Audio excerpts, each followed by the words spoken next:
വഖഫ് നിയമ ഭേദഗതി പട്ടികവർഗ വിഭാഗത്തിന് ചരിത്രപരമായ നേട്ടമാണെന്ന് ബി.ജെ.പി. സംസ്ഥാന ജനറൽ സെക്രട്ടറി എം.ടി. രമേശ്. വിഷയത്തിൽ കേരളത്തിലെ എം.പിമാർ സ്വീകരിച്ച സമീപനം അങ്ങേയറ്റം അപമാനകരമാണ്. മുസ്ലിം സ്ത്രീകളുടെയും പട്ടികവർഗ സമൂഹത്തിൻ്റെയും അവകാശങ്ങൾ ഇതിൽ സംരക്ഷിക്കപ്പെട്ടിട്ടുണ്ട്. എന്നിട്ടും മതവിഭാഗങ്ങളെ തമ്മിലടിപ്പിക്കാനാണ് CPIM-ഉം കോൺഗ്രസും ശ്രമിക്കുന്നതെന്ന് എം.ടി. രമേശ് കോഴിക്കോട് പറഞ്ഞു. മുനമ്പം പ്രശ്നം എന്തുകൊണ്ടാണ് കേരളത്തിലെ എം.പിമാർ ചർച്ചയിൽ കൊണ്ടുവരാത്തതെന്നും അദ്ദേഹം ചോദിച്ചു.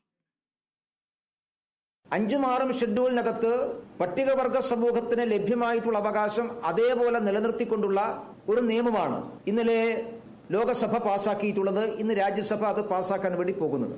ഈ രാജ്യത്തിലെ പട്ടികവർഗ സമൂഹത്തെ സംബന്ധിച്ചിടത്തോളം ഏറ്റവും വിപ്ലവകരമായിട്ടുള്ള തീരുമാനമാണ് നരേന്ദ്രമോദി ഗവൺമെന്റ് രാജ്യത്തിലെ ഏറ്റവും ദുർബലരായിട്ടുള്ള ജനവിഭാഗങ്ങളുടെ ഭൂമിയുടെ ഉടമസ്ഥാവകാശം സംബന്ധിച്ചുള്ള ഏറ്റവും സുപ്രധാനമായിട്ടുള്ള ഒരു തീരുമാനമാണ് ഇന്നലത്തെ ഈ നിയമത്തിലൂടെ സൃഷ്ടിച്ചിട്ടുള്ളത്. ഇന്ത്യയിലാകെയുള്ള പട്ടികവർഗ സമൂഹം ആ കാര്യത്തിൽ വലിയ ആശ്വാസവും ആഹ്ലാദവുമാണ് പ്രകടിപ്പിച്ചിട്ടുള്ളത്. കേരളത്തിലെ ഒരു പാർലമെന്റ് അംഗവും ഇത്തരം വിഷയങ്ങൾ ഈ നിയമ ഭേദഗതിയുടെ ഭാഗമായി പുതുതായി ലഭ്യമായിട്ടുള്ള അവകാശങ്ങളെ സംബന്ധിച്ചൊന്നും പരാമർശിക്കാൻ വേണ്ടി തയ്യാറായില്ല. അതിനു പകരം വില കുറഞ്ഞ വോട്ട് ബാങ്ക് രാഷ്ട്രീയമാണ് കേരളത്തിലെ എംപിമാർ സ്വീകരിച്ചിട്ടുള്ളത്.